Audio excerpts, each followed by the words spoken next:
दोस्तों, कैसे आप सब। मैं हमेशा आ गई हूँ एक नई कहानी, रोमांचक से भरी एक नई कहानी के साथ। कॉन्ट्रैक्ट मैरिज, साजिशों और मोहब्बत से भरी एक दास्तां।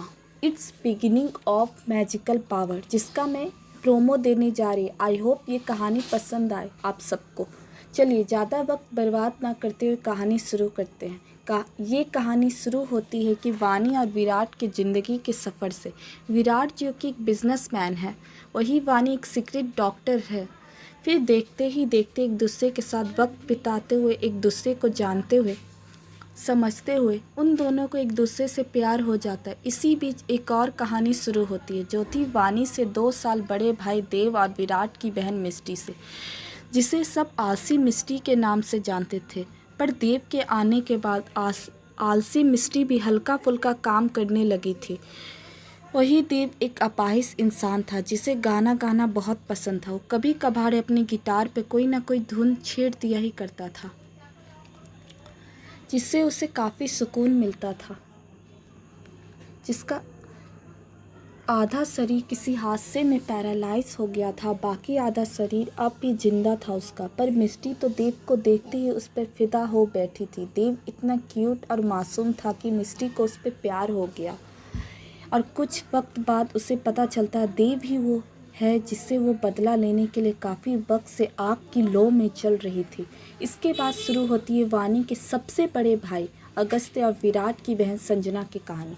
अगस्त्य वानी का अपना भाई है, ये कुछ वक्त बाद पता चला उस सबको। एक 4 साल के बच्चे वीरांशु का पिता था। अगस्त्य की पहली पत्नी सुरभि 2-3 साल पहले ही इस दुनिया को छोड़कर जा चुकी थी। अगस्त्य का खुद का 2-3 रेस्टोरेंट है, जिनमें से एक छोटा सा रेस्टोरेंट कम धावा गांव में है, जिसका करता धरता वो खुद ही है।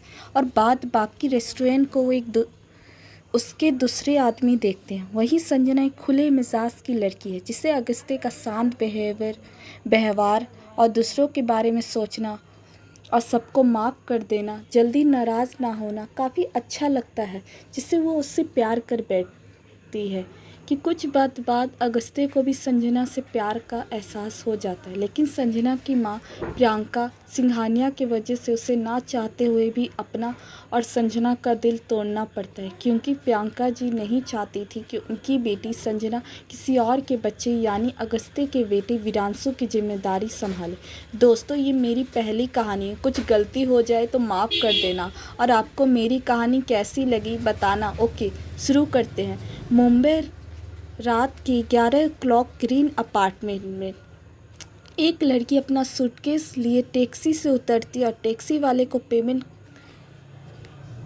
करके चली जाती है अपार्टमेंट के अंदर। पार्किंग से होते हुए लिफ्ट का बटन प्रेस करती है और अपने फ्लैट का दरवाज़ा खोल अंदर चली जाती है और अपना सूटकेस साइड में रख अपना जैकेट उतार कर सोफे पर फेंक कर बिस्तर पर पसरते हुए खुद से बोलती है लड़की, आह वानी, आज तो बहुत थक गई, अब जल्दी से सो जा, कल कॉलेज भी जाना है। दोस्तों, ये है हमारी कहानी की हीरोइन वानी, जो कभी कभार खुद से ही बातें करती है। ये इनकी पागलपंती नहीं है, बस आदत है खुद से बातें करने की।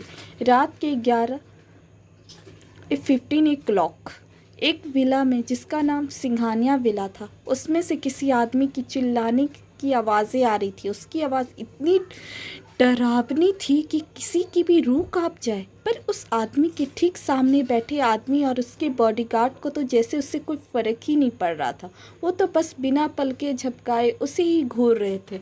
वो आदमी भुवन दर्द से तड़प रहा था, उसके पेट और हाथ से खून बह रहा था, उसके सिर में भी थोड़ी चोट लगी थी, उसके पैर बंधे हुए थे, उसके एक हाथ कट के दूसरी तरफ फेंका हुआ था, दूसरे हाथ पर गोली लगी थी और उसके पेट में भी गोली लगी थी। उसकी सांसें धीरे धीरे कम होने लगी थी कि उसकी तड़पते हुए बहुत मुश्किल से कहा, भुवन, तू तू तू तू मुझे नहीं जानते, मैं मेरा भाई तुझे नहीं छोड़ेगा, तुम्हें कुत्ते की मौत मारेगा, तुम तड़पोगे जैसे मैं तड़प रहा हूँ विराट।